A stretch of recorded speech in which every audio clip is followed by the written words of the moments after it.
আজ আমরা গিটহাবে নতুন একটি রিপোজিটরি খুলে সেখানে কোডটি পুশ করে দেখাবো। তো আজকে আমি যে রিপোজিটরিটি খুলতে চাচ্ছি সেটার নাম দিলাম XYZ ব্যাংক।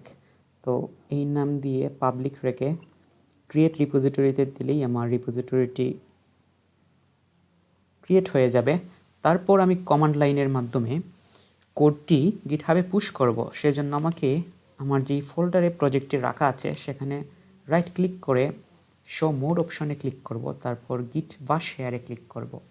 আপনার যদি গিট ইনস্টল করা থাকে ল্যাপটপ বা কম্পিউটারে, তখন আপনি গিট বা শেয়ার এই অপশনটি পেয়ে যাবেন এবং ক্লিক করার পর আপনার সামনে একটি উইন্ডো আসবে।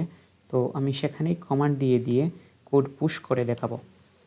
তো আমার যে ক্রিয়েট করা রিপোজিটরি আছে সেখান থেকে আমি প্রত্যেকটি কমান্ড কপি করে গিট বাসে পেস্ট করে এন্টারে হিট করব এবং দ্বিতীয় লাইনটি কপি করার পর আবার একই উইন্ডোতে পেস্ট করে এন্টারে হিট করব।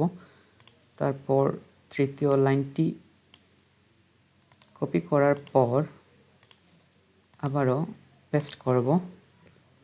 ধাপে ধাপে আপনি প্রত্যেকটি করার পর git add readme.md শুধু দেওয়া হয়েছে। এখন আপনি সবগুলো ফাইল অ্যাড করার জন্য একটি এক্সট্রা কমান্ড অ্যাড করবেন, git space add space dot. এখানে যতগুলো ওয়ার্নিং আসুক না, এখানে ওয়ার্নিং না, আসলে আপনাকে একটু রিমাইন্ডার দিচ্ছে। তো আমি সব কিছু অ্যাড করে নিলাম। চতুর্থ একটি কমান্ড শুধু আমি নিজে অ্যাড করেছি, বাকি সব কিছু আপনি স্টেপ বাই স্টেপ দিয়ে দিবেন। কপি করার পর পেস্ট, কমিট, তারপর ধাপে ধাপে প্রত্যেকটি কমান্ড কপি পেস্ট করে নেবেন।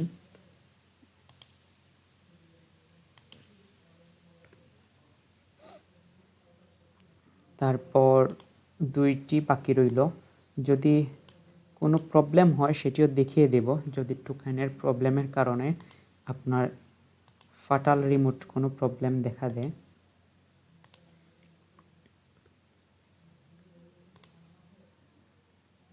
তারপর গিট পুশ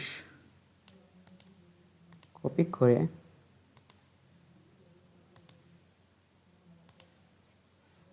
এন্টারে ক্লিক করব।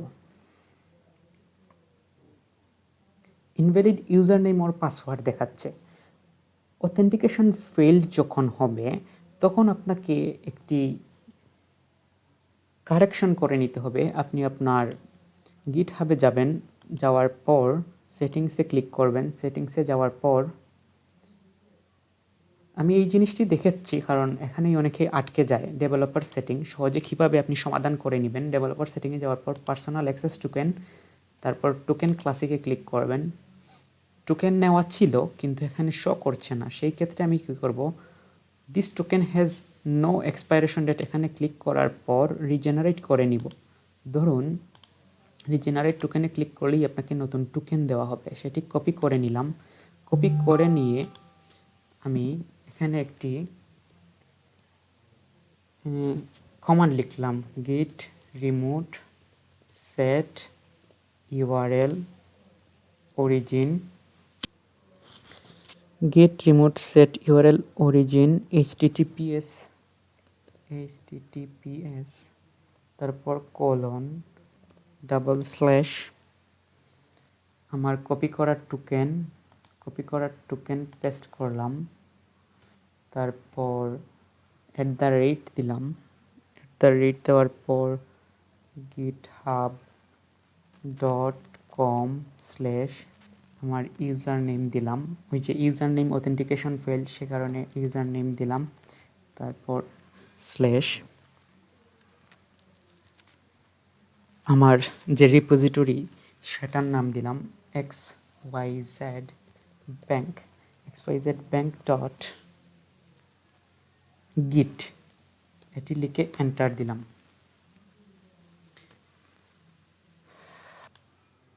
তারপর গিট পুশ দিয়ে এন্টার দিলাম। আবার তো গিট স্ট্যাটাস দিয়ে চেক করে দেখি তো। No branch main, nothing to commit, working tree clean. Okay.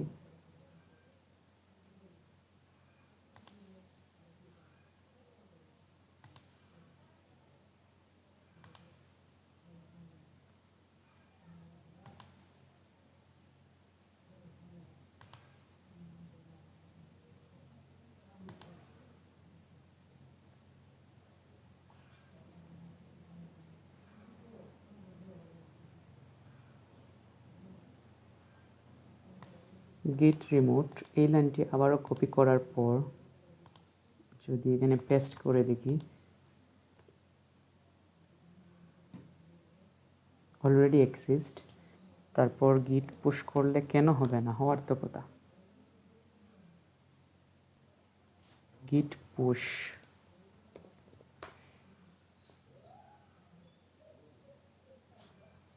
গিট পুশ বলছে যে, আমি আবার শেষ লাইনটি দিয়ে দেখি তো, গিট পুশ অরিজিন মেইন, এটা দিলে হয়তো বা হয়ে যাবে। আমি এখানেই হয়তো সমস্যা করতেছি, আমার মনে আসতেছে না।